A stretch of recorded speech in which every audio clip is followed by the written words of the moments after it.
G'day and welcome to the Grow a Small Business Podcast. I'm your host, Troy Truen.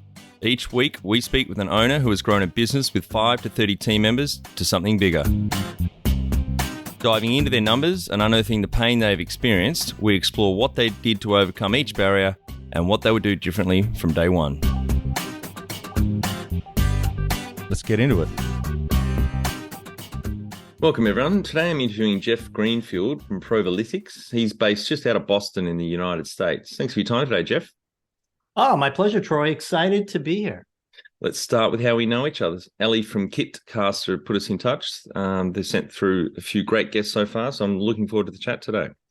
Yeah, same here. And I have to tell you, I was really excited to listen to your previous guest from just a little while ago, John Jonas. John and I go back many, many years ago to the early days of the building of the digital era here. So it was pretty cool to see that. Yeah, that was the last cast that went live 2 days ago, actually. Yeah, it was a great interview. He's done very well with onlinejobs.ph. Yes, he has. And just an amazing guy and a great developer and programmer. It's exciting to see how online jobs has grown throughout the years. And before that, it was amazing when I heard him say that he owned 300,000 domain names back in the early 2000s when that was a particularly big thing to be doing.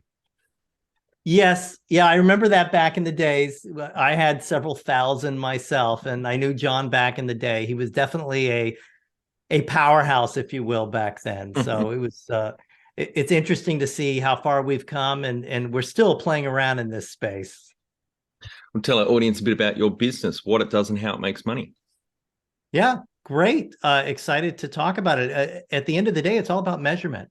It's all about ad effectiveness and being able to tell what's working, what's not working, what levers you can push. Where can I spend more money to get more sales, more leads, more business? And what is it that I'm doing right now that I'm spending money on, especially in paid ads, that I'm actually wasting money on? And so that's really the concept at the end of the day. Now, several years ago, I had a business before that did this, but the internet's changed dramatically in terms of measurement. We've got all these privacy changes, the changes in iOS, the upcoming, as we're calling it, the cookie apocalypse. So yep. back in the day, we could track individual users across the web as they went from site to site. It was great. And you could pull out all that user level data into a machine learning model and crunch out all those numbers about where to spend more, where to spend less. But as these walls came up, it became very difficult. So we had to take a step back, kind of pan back the camera and see what else we could do. And that's what Provalytics does. It kind of borrows from the world of marketing mix modeling, which has been around for years, and finds a middle ground between that top-down marketing mix modeling and that really user level, and produces granular level results that let folks know where they can push their business, where to pull back. Because sometimes it's not always about spending more money. Sometimes what happens is it's the end of the quarter and you get a call that says, hey, we got to cut marketing spend 90%, but it can't impact sales next quarter. So it's like, okay, what do you do? How do you do that? Oh, and I need an answer in three hours. Yeah. And so our data outputs produce those types of results that allow you to get those answers that you need to drive business results. Great. Very important, not just the data. Love that adage, what can be measured can be managed, but particularly marketing is even more important. As I think Drucker said, there are only two things in business that create value. That's marketing and innovation. Everything else is a cost. And it's something over the last 10 years, particularly of my now 24 years in business, that I've come to appreciate just how powerful and important marketing is. So it's a great space that you're working in. Yeah, it absolutely is. What's crazy, though, is that to a lot of organizations, they see marketing as an expense, especially, now we're in this recession, if you will. And it's primarily because for a lot of organizations, marketing is the largest line item. And the CFO, when they're looking to cut, they look at those big line items. That's why there's been all these layoffs over the last couple of months, and those will probably continue because those are big line items. Marketing is the next. So this year, what we've seen, this is the year of when marketers, chief marketing officers, and heads of marketing have to be able to demonstrate, hey, if you spend here, this is what we're going to get. And some of the frustration that CFOs have with marketers is that they're supposed to be data-driven marketers. And what that means is, at the end of the day, is you should understand how to work a spreadsheet. But most marketers still don't understand numbers. And because you have to be able to talk about not just the creative, but the numbers in order to get to the numbers for the CFO so you can justify your budget. So this is a year of justifying things. And that's why measurement is important, not about what happened yesterday or what happened last month about reporting, but also forecasting. The art of forecasting is incredibly important when it comes to budgeting. And that's part of the aspect of Provalytics as well. That's great. And using lead measures, you can show historical data. For example, SaaS is a good industry. The economics there around SaaS, for example, lifetime value of a customer acquisition cost is that ratio 3-to-1 is what you need to be aiming for from what I've read up as a benchmark. So you can say that that's what we've been averaging, hitting those numbers for the last 6 months. And our lead measures, customer signups, if it's a freemium model, etc., are ramping this way. So therefore, we can see both sales and cash flow heading this way because of those lead measures. Yeah, absolutely. And really what it comes down to is trying to figure out, how do I get more of the most valuable customer segment? So in my past, I've worked with a lot of financial service companies, especially the high net worth folks. And what they're interested in is they look at deposits every single month. And what they want to know is, okay, I got a new customer. It came in as a lead, took a while to work that lead. They put in X amount of dollars. And now 9 months later, they're in a segment of people that have deposited, they're whales essentially. So now they want to go back and figure out, where do those whales come from? What marketing should I do to get more whales? And those are the types of answers as well, is that because not all businesses are about click, sign up. A lot of businesses, like, for example, one of the biggest categories in the US are online universities. So, either whether they're profit or nonprofit. And that's a process where there's a lead that comes in, which most businesses would say, yeah, I got a lead. Well, then the time from lead to enrollment can be 9 months to a year. And then you want to go backwards and see where those folks came from. So a lot of this is historical look back to figuring out, how can I get the quality that I need in order to come in. Yeah. And Provalytics, do you focus on any specific industries or just this is for any business? It's for most businesses. I mean, it makes most sense for e-commerce and businesses where you've got a path, if you will, to conversion, but where it's also, because since we're in the middle and we're not focused on that lower user level data and we're not way up top, we're able to connect what has typically not been able to be connected. I'll give you a good example. Financial services like a bank, they advertise and they have all these services where they want people to apply for a mortgage, open a checking account. But let's say you're a large bank and you have thousands of offices, and someone goes and they interact with your ads, they check it out, but they don't apply online. They walk into a branch. So how are you going to know how to connect those two? Now, historically, the only way you've been able to do it is through a service in the US called LiveRamp, which is this big data service, but it ends up costing institutions a lot of money because they have to onboard all of their PII data, and then there has to be a match, and the match rate isn't that great. But since we're in the middle and we're not concerned about the users, we're concerned more about the data, and it's all about statistical modeling, we can actually connect those online impressions, if you will, and brand messaging to signups inside of a branch, whether it be checking account, savings account, mortgage application, all of those things. So those are our businesses that, and another good example of a business is the pharmaceutical industry, because you've got these companies that are spending hundreds of millions of dollars a year in television ads, branding, if you will, telling consumers, hey, check out this new XYZ medication, talk to your doctor about it. And so those ads are on TV and digital, but really what they're interested in is they don't actually make money till a script is written. But you can't connect those two because of medical information. But our platform can, because we're not actually connecting at user level data. Yep. And so that's where it gets very exciting. Businesses that have typically been unable to connect their branding all the way through to the sale, they can do that with Provalytics. Great. How did you start out? That's a great question. I was in this space for a number of years. I kind of got into this space in the late 2000s, in 2008. So prior to that, back in my days before that, when I knew John Jonas, I had an online service called Position Solutions, which was focused on getting people to the top of the search engine. So this was even before Google, back when the number one search engine was altavista.com, av.com, and go.com. And there was even InfoSeek. And if I remember correctly, you actually had to email InfoSeek the actual page URLs. They didn't have spiders back then.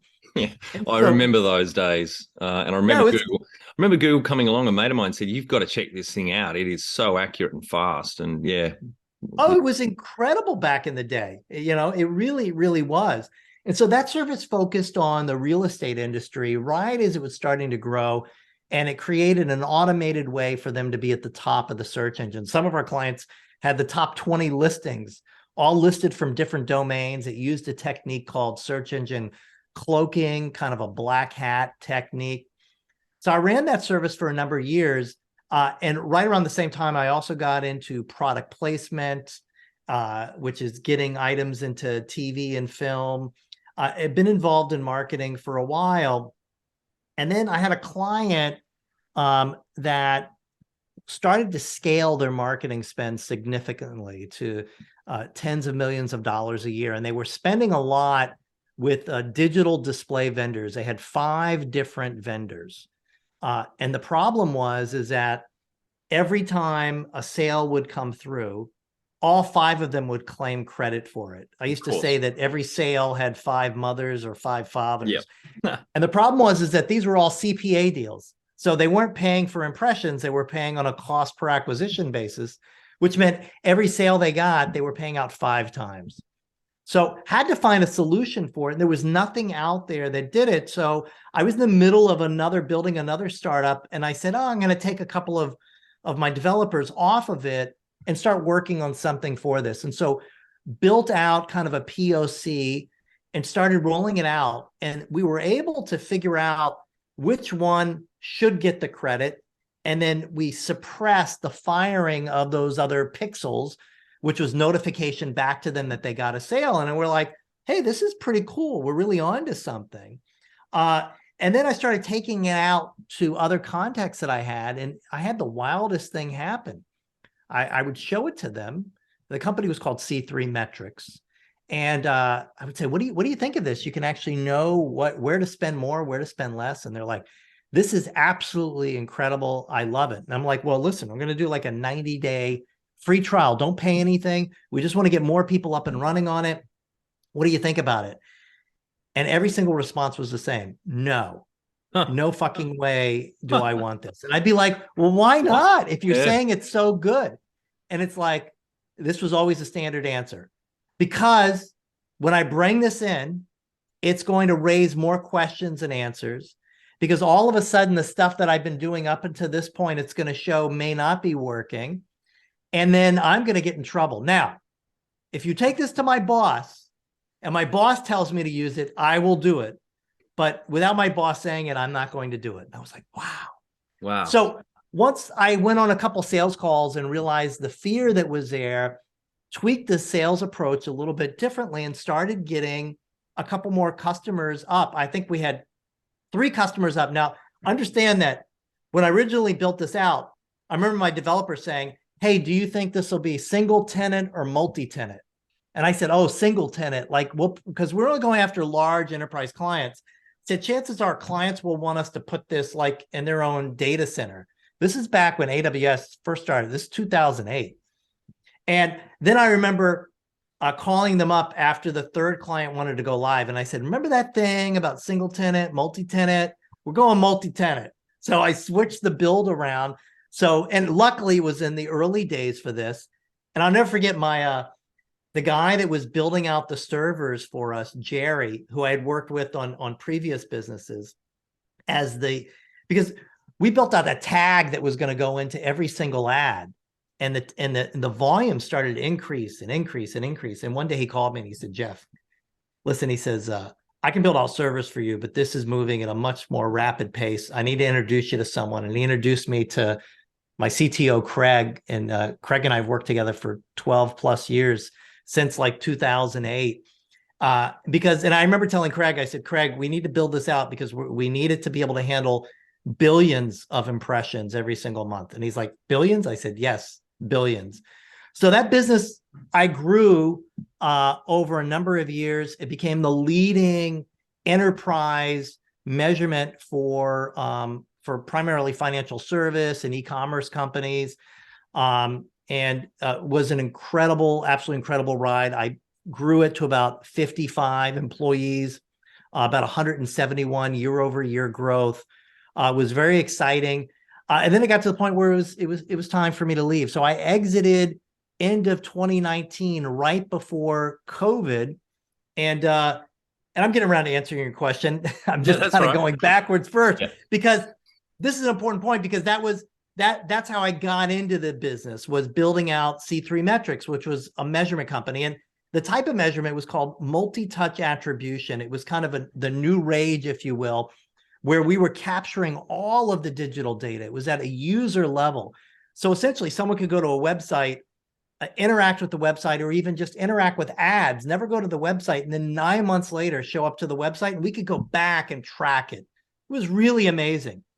So 2020 comes around, pandemic comes, I'm out of C3. I really don't know what I want to do. So I went back and started playing around coding a bit, kind of retaught myself PHP because I hadn't coded in a while.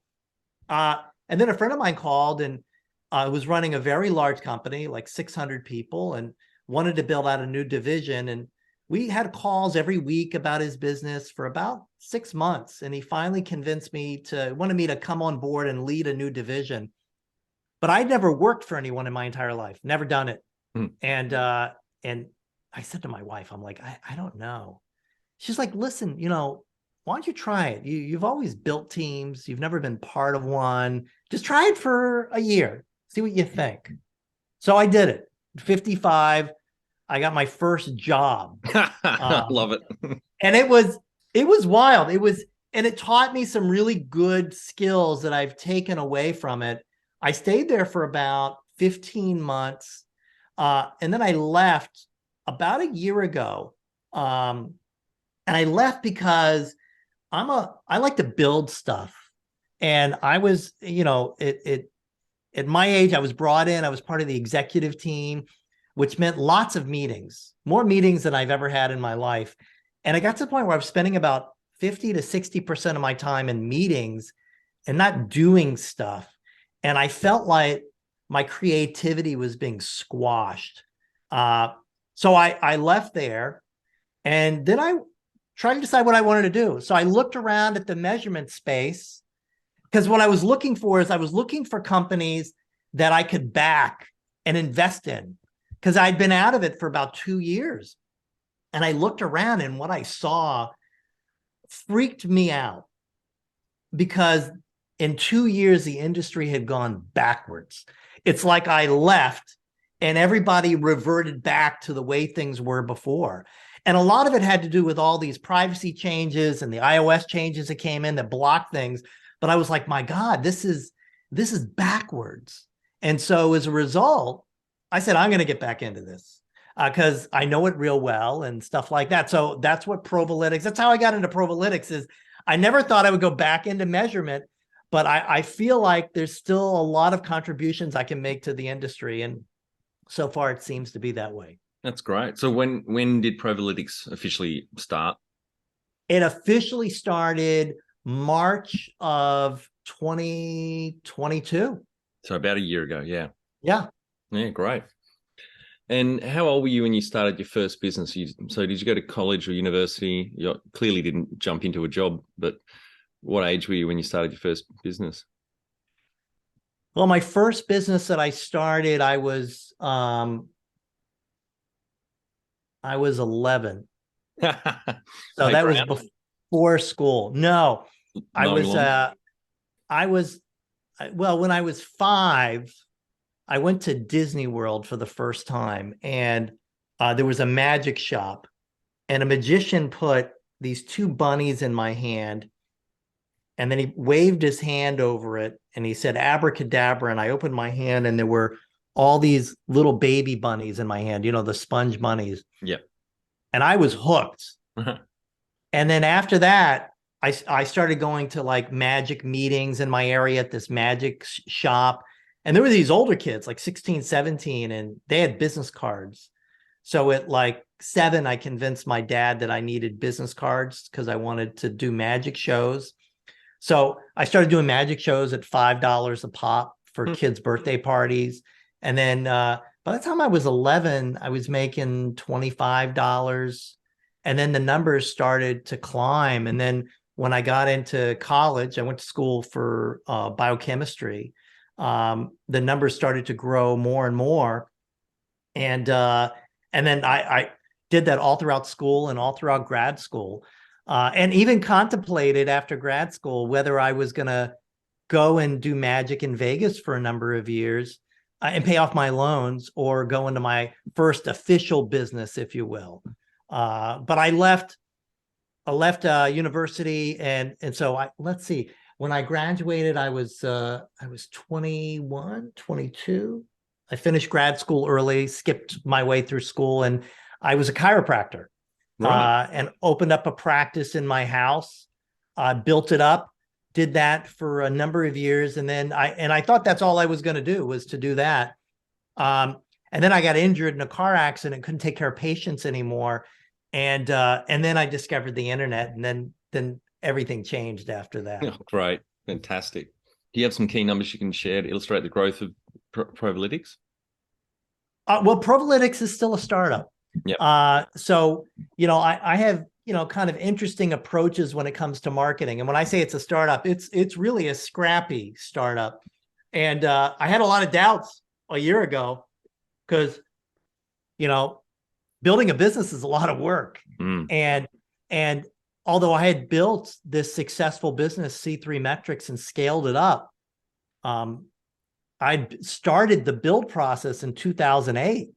So the muscles that I was still using in 2018, those are completely different muscles than the muscles you have when you start a new business. So what had been like 13 years since I'd actually started anything from scratch. So I had my doubts, can I do this again? But, my wife encouraged me, and she's like, listen, you know this space really well, people in it, and you also have seen the whole history of how things have changed. So that gave me a lot of good feelings. But of course, what large company wants to buy into a new startup, if you will? That's kind of a scary thing. And one of the things that happens when you have a new business, like it was just a year ago when I bought the domain, my wife and I were in a hotel room in Carmel, California on vacation.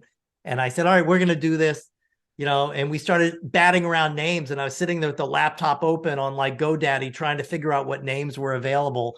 And finally, I liked the concept of proof, because that's what, measurement is all about, being able to prove things. And prova is proof in Italian, and lytics sounded pretty cool. So Provalytics was born. But of course, you put the website out there, and, you Google it, and there's nothing. And you put up a website, and there's nothing. So, the first, a lot of people like to go out and start prospecting and stuff like that. They like to go out and start talking to potential customers. But what I find that a lot of companies do is you start reaching out to folks. The first thing they're going to do, because everyone you reach out to in my business has a boss and they have colleagues, they're going to Google the company. And if they Google the company and there's nothing there, you just wasted, you just burned a good contact. Yeah. So you have to kind of step back and say, okay, if I was a big company, what would I look like? I would have stuff everywhere. And so you got to work your ass off to get that stuff out there, to build it up, to build kind of your foundational existence, if you will. I kind of call it the blowfish principle of marketing. When you're an entrepreneur and you have a scrappy startup and there's only one or two of you, you have to pretend that there's hundreds. Yeah. And what would it look like if there were hundreds? Because in B2B, the journey is very long, very, very long. But the key numbers that I have is that, when I started this up, my goal was that I wanted to have 5 POCs up and running by the end of the year, which is by the end of 2022. Yep. Proof of concepts. Yep.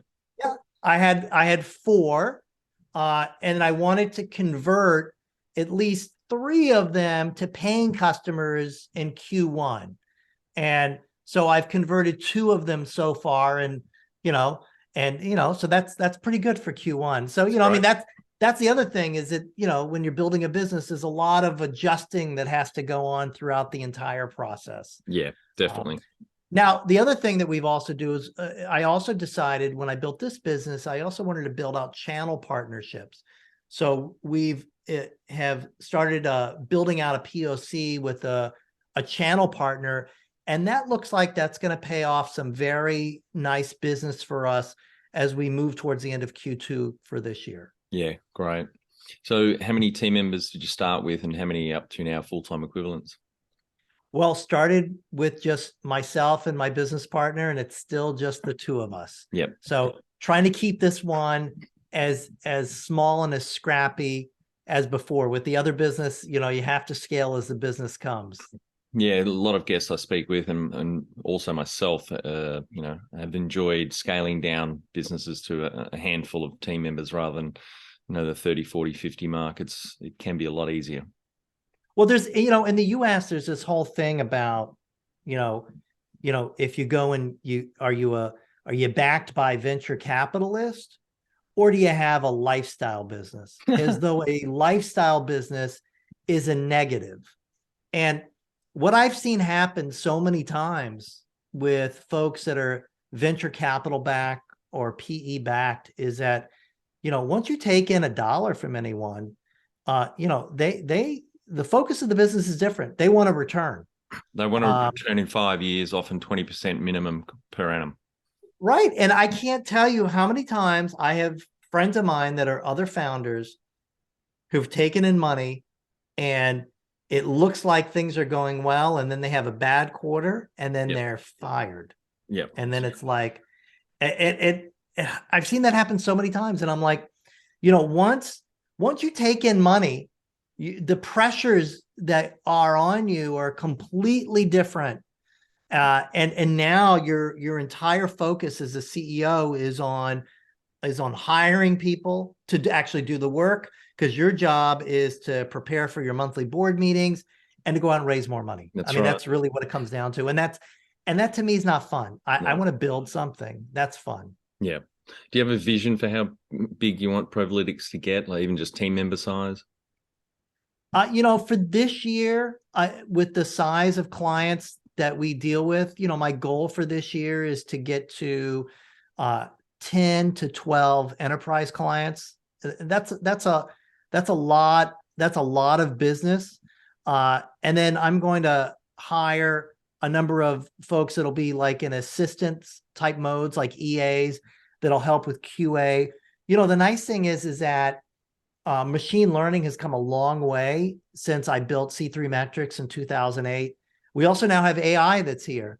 Huge. So, it's incredible. So the QA work, there's, in my business, there's a lot of QA work that goes in, but we can programmatically do stuff that I couldn't even do like 3 years ago.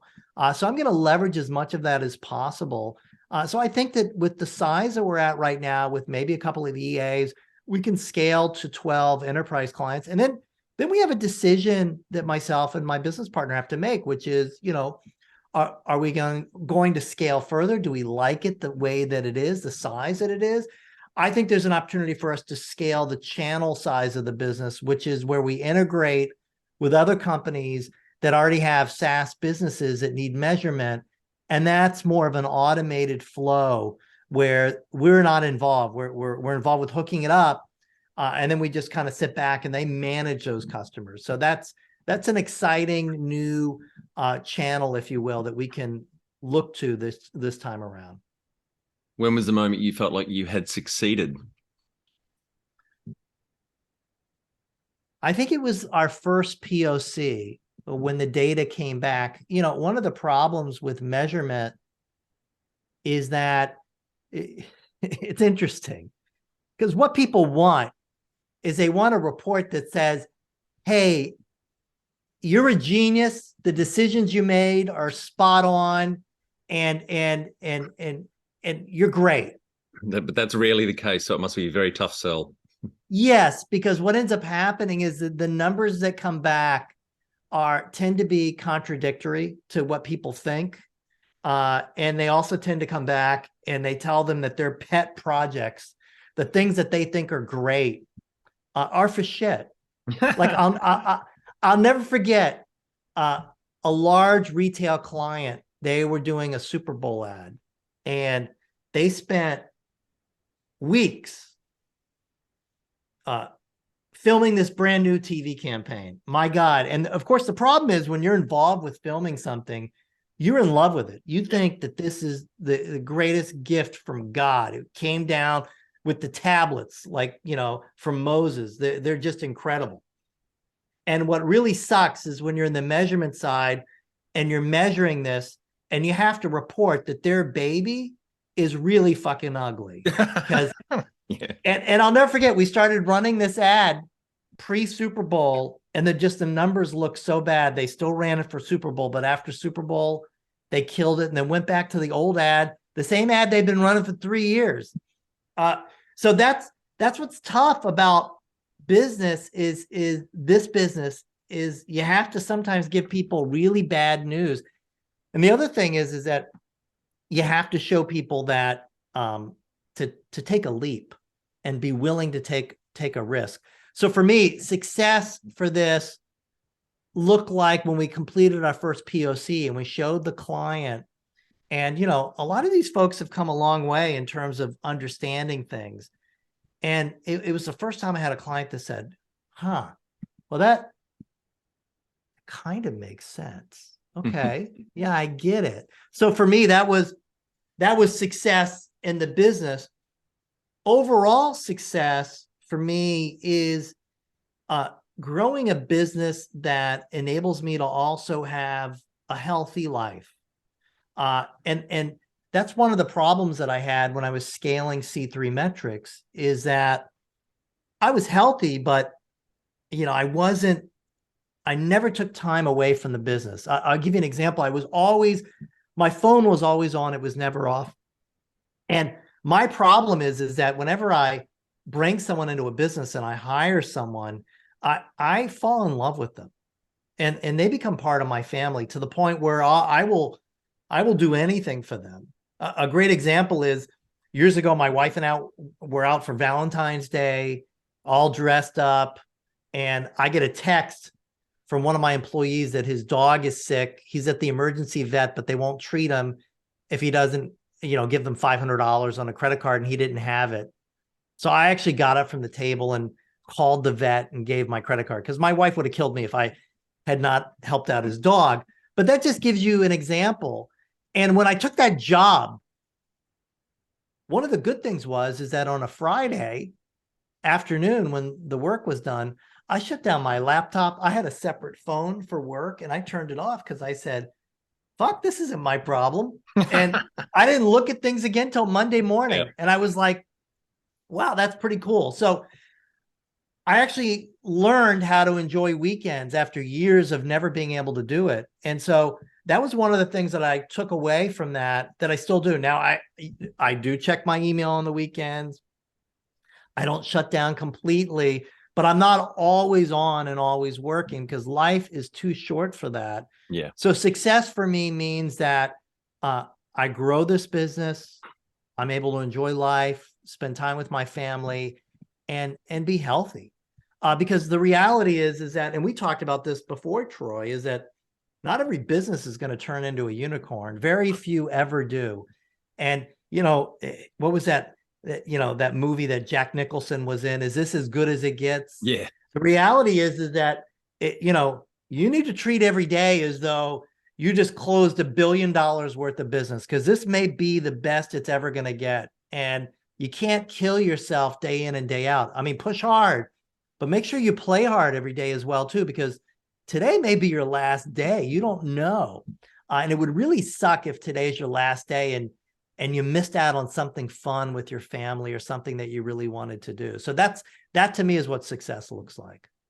Perfect question for you. Number one thing you'd recommend to marketing a fast-growing business? Number one thing is I would make certain that what you're telling people about your business on your website is the same thing you're telling them in Twitter, that you're telling them in Facebook, and you're telling them in LinkedIn.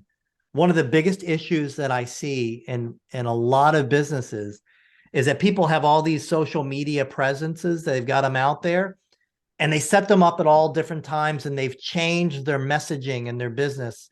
Oh, now we're the XYZ of this, but they forget to update it. Because what happens is when someone decides that they want to buy from you, they get all excited, but then they say, well, let me just make sure someone's not full of shit here. Yep. So they Google you.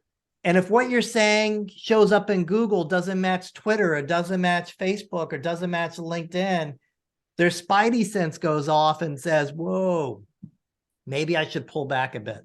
So the number one thing is make sure what you say about your business is the same across all platforms. Yeah. Real simple, real Great basic. advice. And how did you fund the business? So you've got a business partner, you haven't taken other investors on? Bootstrapped. That's to me, that's the best way to go. That's how I started all my businesses. So it's a matter of kind of scraping by, if you will. If you were to start up today with plenty of funding, would you go into your industry?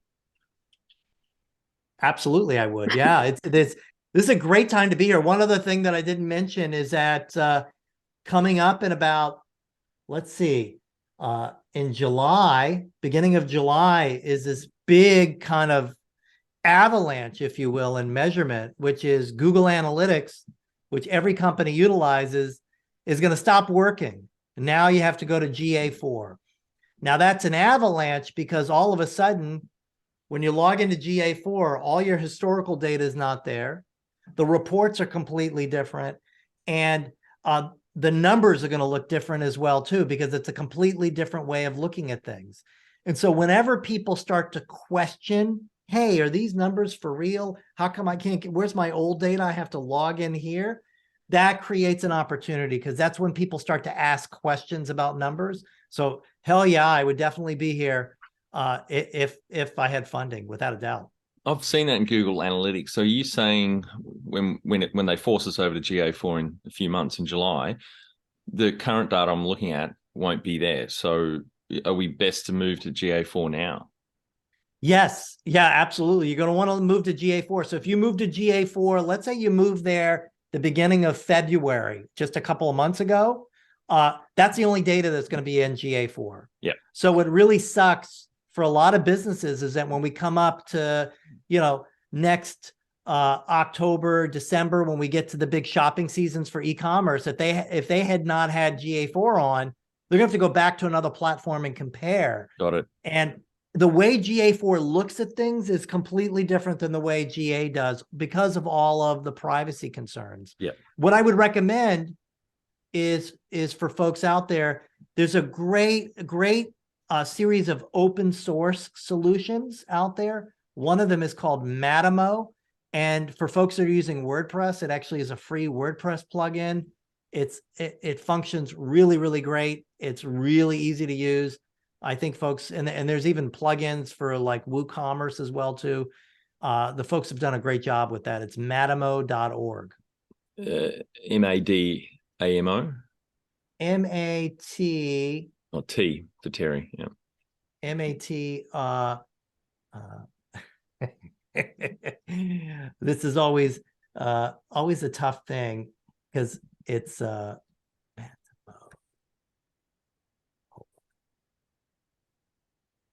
I've got it up here because I use it.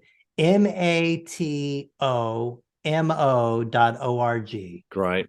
And so you're saying use that instead of GA or GA4 or with it as well?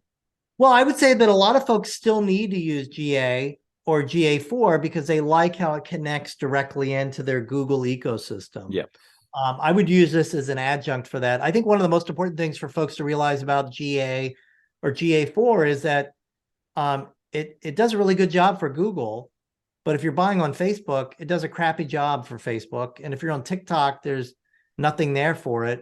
If you buy podcast ads, the problem is that a lot of the stuff that people are buying today, there's no clicks involved. Like for some of the clients we focus on are enterprise clients. So they're buying CTV. There's no place to click on a TV ad. There's no place to click on a regular TV ad or a radio ad or a podcast ad. So that stuff historically doesn't show up in any analytics platform, which means that's when the CFO says, hey, I looked at these reports. Why are we spending money here? Yep. And that's where Provalytics come in. These things are not in Matimo, but at least you're going to get an equal footing with Google and Facebook and any of the clickable stuff. And hell, it's free and easy to use. Yeah. So I recommend it highly. Great. Thanks, Jeff. Great advice. Can you outline the most stressful point in your small business growth journey so our audience can learn from it?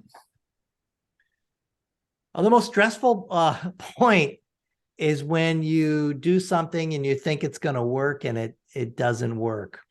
And that happens every single day. So I would say that one of the things that's important is to write everything down, and also to focus on the fact that as an entrepreneur and as a business owner, your ideas, everyone thinks that your ideas come to you from just sitting and thinking really hard. And I don't think that's the case. I think ideas for an entrepreneur, they come from a creative spot in your brain, in your mind, inside. And that creativity is something that you really don't have control of. It's like all of a sudden one day you get the idea, like I got the idea. I'm like, hey, I'm going to go back in this business. That makes sense. It's not like I thought really hard about it. It just kind of popped in there. And so a lot of people don't realize that you get ideas, not just when you're awake, but also when you're asleep. So I keep a book by my bed on my nightstand. And, I used to not remember my dreams, but I started thinking, well, maybe there's gold in them there hills. And so I started to make a focus on writing down my dreams. And what I found is that, I'd wake up as soon as I'd have a dream and write down, and then I would write down other thoughts, because you have a dream and it maybe you're dreaming about something strange, but it made you think of something else. So I write it down. Now that page may not make sense now. And then throughout the day, I keep that book with me and write down other thoughts. It may not make sense now. It may not make sense 6 months from now, but maybe a year from now it will. But I find that helps me deal with my stress is writing down those thoughts that just come to me that are inspiration, if you will. They're creative inspirations. So that helps me get over the stress points of building a business. What area in business do you feel you've had to work on the most to add the greatest value? I'd have to say it's my accounting skills. I'm not a numbers person. In my other business, C3 Metrics, my co-founder was an MBA. So he knew how to live in a spreadsheet. And so he managed all of the money and all of the invoicing, all of the stuff that I hate doing. So what's interesting is, what's funny is that when I go back to my first business as a chiropractor years ago, I remember sitting on my back porch and I was writing out bills and I was trying to balance the checkbook. And my wife could hear me, saying, shit, what the hell? And she's like, what's the problem? Are you having an issue there? I said, yeah, I can't get this thing to balance. She's like, well, I can help you with that. I can do that. I know how to balance checkbooks. And I said to her, are you sure? Because if you're telling me you can do this, you're going to have this job for life. She said, yeah. So that was almost 40 years ago. And she's still paying all of our bills because that's how much I hate it. So, I like to outsource that stuff, but I still have to have a fundamental understanding of it. Yeah. So that's been the toughest thing for me is understanding accounting principles. Well, that may answer the next question. What have you enjoyed the least about managing fast growth? The least is accounting principles and dealing with that. One. Yeah. What do you love most about growing a small business? Oh, I love the challenges. Just the daily challenges, because and it's all about the head game. Yeah. Because most of the time you're by yourself, and most of the time you got to psych yourself up and then Yep. psych yourself down and get It's yourself fucking to hard, relax isn't a it? bit. Yep. Yes, it is. It is. But man, it's a lot of fun. Yep. It really is. What has been the biggest mindset shift for you in your small business growth journey? Probably understanding that multitasking sucks. You can't do it effectively. And that probably the most important thing that I can do each day is to step away in the mid part of the day.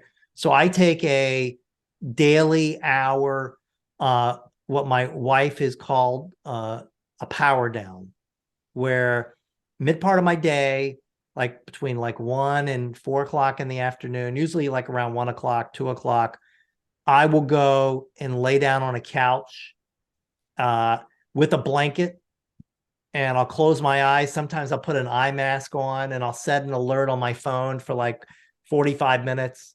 And I'll just sit there. And of course, when you're sitting there, my mind is thinking about the stuff that I was just looking at.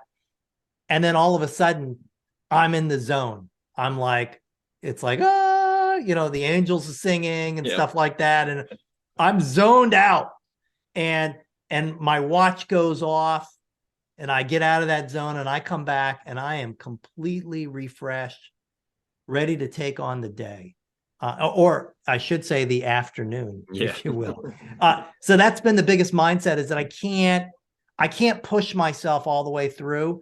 And a lot of the young entrepreneurs that I talk to, I recommend it for them, and they've found that it's worked really well for them too, because you can't do it. You can't push all the way through. You're just, because what ends up happening is that your work is just crappy by the end of the day. The quality, the next day you end up cleaning up the messes that you made in the afternoon. That's it. Law of diminishing return. Exactly. The number one habit you think a small business owner needs to develop and maintain? What's crazy, Troy, is that when it comes to a car, we all know that if we put water in a gas tank, it wouldn't run. But when it comes to us human beings, we fill our bodies full of crap, stuff that we don't need, and yet we expect it to run. And and that just shows you how amazing it is, because most of the food that most people consume is not good for them, and yet it still runs. But eventually, when you're an entrepreneur, you're running a business, you've got to be 100%. And so I would say that the biggest things would be eating right and getting at least 8 hours of sleep a night. Be the change you want to see in your business. Become more productive and less stressed with our free Transform Your Performance online course. Once you see the benefits, put your entire team through the course at no cost. We start out by telling you the secret to guaranteed success, then over 100 lessons help you be more focused, present, productive, and feel more in control about work. growasmallbusiness.com. You talked how you've added people to the team, some wins, mistakes, and advice for those listening. Yeah, the biggest thing when it comes to hiring folks is I tend to hire less about skill set and more about attitude and excitement. Yep. Especially when it comes to a startup, because when you're dealing with the startup or any small business, whatever the rules are today in terms of how we do X, Y, and Z, when you add more customers and you scale, things are going to change. And what's going to end up happening is what you taught this person last week, you're going to come to them on Monday and say, remember that thing we talked about on Friday that I showed you? Well, over the weekend, I figured out a better way to do it. So we're going to do it a different way. And then a week later, it may change again. And so skill set, you should throw that all out unless you have a particular skill set you need. Like if you have an auto repair shop and you need someone who knows how to, do some sort of repair. But if you're doing another type of small business and you're an entrepreneur, you need someone that has good attitude, someone who's willing to bob and weave. Back in the day, I used to primarily hire people in their 20s because they were young. They wanted a challenge and they wanted to learn. But I also understood they weren't going to be there forever. That's the other thing, is this concept that you hire someone, you train them, and they're going to stay there as part of their career path forever and ever. That's unrealistic. There's always a point in someone's career path where, they've given you good quality work, but it's now time for them to go into their own, off. And it's kind of like a child leaving the nest type of thing. So that's why I always tend to hire young, but I focus on attitude more than skills. Yeah, there's two things I look for, Jeff: attitude and aptitude. They're great cultural fit. They're not an asshole. And aptitude that, they don't have to have a lot of experience, but they're smart. They will pick things up quickly. And they're the two main things I look for. Absolutely. What are some of the things you recommend to building a sustainable and kick-ass culture to help with the growth? It's got to be fun. I mean, that's number one. Everyone's got to be having a good time every day. Now, that doesn't mean the work's not going to be hard, and it doesn't mean it's going to suck, not going to suck sometimes, but it's got to be a lot of fun. One of the other important things is you've got to have diversity. That's probably one of the most important things. And it's not because you want to be diverse because it's woke to be diverse. You want diversity because you're dealing with trying to handle issues every day. You've got questions, you need to find answers, you need to find solutions. And I remember when I first built C3 Metrics, I would run ads, and I would run the same types of ads that everybody else ran. And all of a sudden I looked around one day and I'm like, well, there's like 8 of us and we're all trying to solve problems. And it's all 8 white straight guys. Now they're all different. We're all different ages, but we're all going to end up with the same freaking answer. And I'm like, this is not good. It's okay right now. And I'm like, why is it that women aren't applying? And what I found is that I started going online. I remember once my wife, she's like, let's go to the Lululemon outlet. So we went there and I walked in and it was all women working there. And I'm like, okay, I know it's Lululemon, but maybe they've got something in their job description. So I looked over their job descriptions and the word was in there. And I'm like, oh, that's interesting. And their job descriptions read completely different than every other job description. And then I had an epiphany and I realized that everybody just recycles the same damn job descriptions that have been around for years that were all written by, older white men years ago. And they don't appeal to people of diverse cultures. So all I did is I took my job description and I added the word love in it a bunch of times. And then overnight, half the people applying were women. Wow. And I'm like, this was great. And so making it fun, but having that diversity of thought is probably one of the most important things you can do to build a kick-ass culture. Right. Tell our audience how you've handled balance. Well, the balance part, we've talked about this already, has to do with making sure you sleep, making sure you eat right, write down your thoughts, especially your dreams, take a power down every day, and try to relax on your nights off. Don't have your phone on in the middle of the night checking email. Those folks can wait. It's not an emergency. And try to enjoy life. I mean, that's probably one of the most important things, because this could be it. Today, if you're listening to this could be your last day. Wouldn't it really suck if you missed out on something you really wanted to do? It would. So go off and do that. You'll find that you'll have a much better work-life balance, if you will. How much professional development have you invested in yourself? In terms of like reading and podcasts and courses, any training? Yeah. In my early part of my career, I did a lot of that because I didn't know much. I hired management consultants. This is back when I was a chiropractor back in the day. But since then, it's all primarily been self-taught. But one of the things that I've done all throughout my career, and I still do it now, is every week I try to learn a new tool, something new that I try to integrate. So like this last week, people have been talking about these AI assistants for note-taking and recording calls and stuff like that. Now, I remember years ago when Gong first came out and we tested it, and I thought it was garbage, because I said to the sales guy, I'm like, so now I have recordings of all my salespeople's calls. Who's got time to listen to this? Oh, we can give you highlights. I'm like, I don't have time to go through calls and listen. But now, so then a friend of mine said they've gotten much better. So last week I started testing it. I hooked it up to my CRM, and I can tell you I was blown away because I don't have to take notes anymore. And this thing does a really solid job of summarizing and putting it right into my CRM. Have you looked at fireflies.ai? That's the one I'm talking about. I had the founder, Krish, on episode 220. It's amazing. I've had a few guests actually plug in with it while we've had it. And yeah.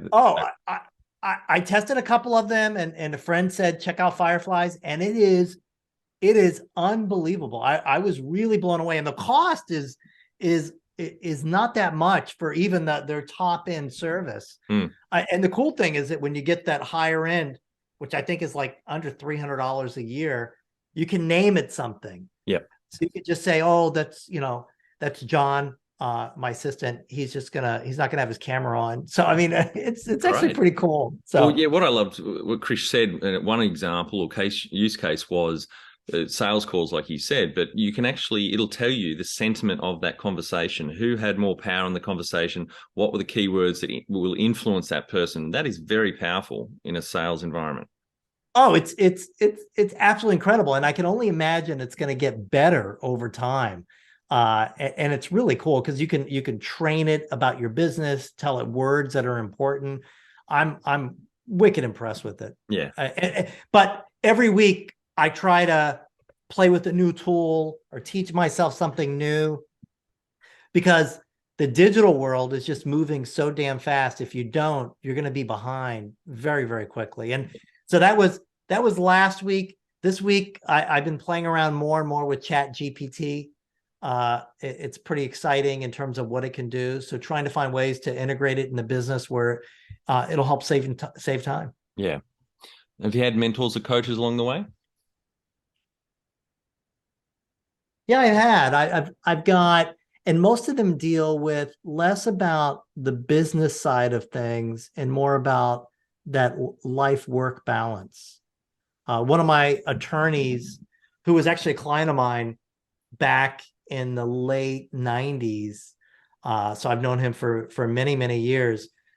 He's a fitness fanatic. He's always been active, and he's an older guy, and he's just in incredible shape. And so he's been a huge mentor of mine in terms of focusing, because no matter how busy he got, he always took time every day to take care of himself. So that would be the other thing as well, is making sure you're out moving your body, because a lot of work today you're doing sitting down, and that's just not good for you. Yeah, let's say sitting's the new smoking. I've been using a standing desk for 7 or 8 years now. It's amazing. That's awesome. Do you have a board of directors or advisors? No, not currently. And you're one of the few we've had on that's exited businesses or a business. Any advice for the listeners considering exiting one day?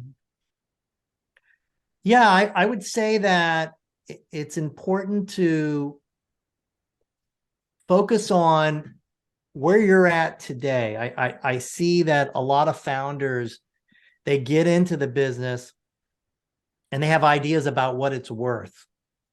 And 3, 4, 5 years later, they're still holding on to those numbers, even though the business environment has changed dramatically.